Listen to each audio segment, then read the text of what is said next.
Okay guys, here we go. Two customers, one video, one item per customer here. We're going to kill two birds with one stone. This is Mr. Rob's Anytone Quad 6, and normally I don't video every radio that goes out of here. But we want to use this one to test out this 4-pill that belongs to Mr. Lebo. So we're going to test these guys together, and this was a, I guess you'd say a special, this Anytone. It's brand new, been peaked. Tuned, whatever you want to call it. It is not stock by any means, but it didn't come with a manual from the factory. So here's the box for it and everything. Microphone's still in there. We're using a mic adapter, which I'm starting to carry these now. As these radios get more popular, these and the Presidents, etc., saw a need to start carrying these microphone adapters. So we've got a superstar mic on this one right now. And hello. Modulates and works just fine. But we're going to test it. We'll just show. We'll end up just showing the output of the amp. We're not going to go into all the specifics of the radio. You'll know by the output of the amp that this radio is doing exactly what it should.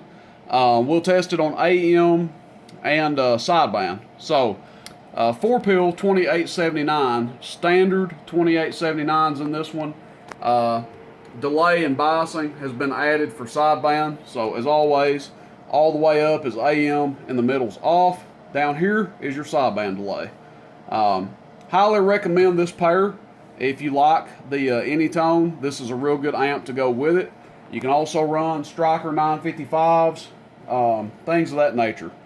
The higher output radios, in particular the sideband radios. You know, 125 to 140 watts peak going into this thing is plenty. And this radio does right around 100, give or take, maybe a little more than 100. So, that being said, let's test it out here. We'll go ahead and key it up, show you what the amp's doing, average power. And this is on AM mode. And we're keying a little less than 100 watts. Hello, audio.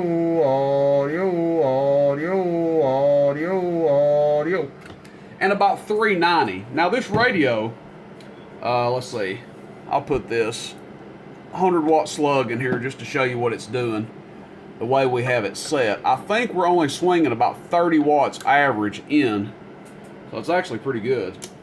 This will just be the radio. Hello, audio, hello. So about 38 to 40 watts average. I fibbed a little bit. But that's still pretty good. 38, 40 watts average, getting us just below 400 watts average out. We'll put the 100 watt slug back in here. And or 1000 watt, I should say. 1000 watt slug. Now we've got it on peak. So this is going to show what we're doing, PEP. Keep in mind, we're only putting 100 watts PEP into this guy. Hello, audio. And see, look at that. It's still doing 875, 880, almost 900 watts PEP. Check, audio, check, audio, check, audio, check, audio. And this amp is biased, so it's doing a little bit less than what it would do if it was a just straight Class C amp. So now we're going to go to sideband mode. There's the delay working as it should. And let's come over here to this guy and put it in sideband. Go back to peak. Check, audio, check, audio, check, audio, check, audio, check, audio. There you go. Still doing about 850 or 875, 900 watts.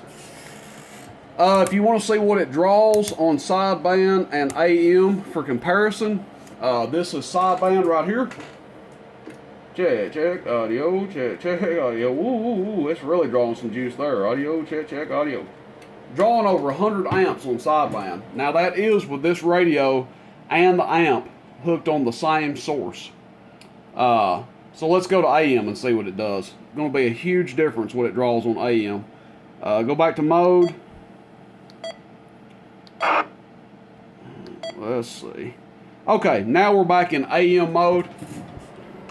Again, hello, audio. Almost 400 average. Hello, audio. 68 amps on AM, over 100 amps on sideband. And the radio is drawing more too. The radio is probably drawing over 10 amps itself on sideband, probably drawing like 7 amps or so on AM. So a huge difference in the amount of power supply required. So I don't know if I've ever shown that before, but that's a good reference for people that are sideband operators. If you're going to run your amps on sideband, I wouldn't say double up on your power supply, but go the next size up. If you were just going to get 100 amp, you know, probably a good idea to go ahead and get 150 amp. If you were going to run 150 amp, probably a good idea to go ahead and get a 200 amp. But both these units are working good. Yeah, pretty happy with this little combination right here. I think it's a killer little combo. Not a big sideband operator myself. I like these radios for AM just as well as they do on sideband. But for you guys that like sideband, pretty nice little combination here, and I think both customers will be happy with each piece that they're getting. So anyway, that being said, we're going to wrap this video up and on to the next one and get some of this stuff packed up and out of here. Appreciate you guys. Appreciate everybody's business. Questions, comments, shoot me a text, 423-299-3535. Rooster in Tennessee. See you, bye.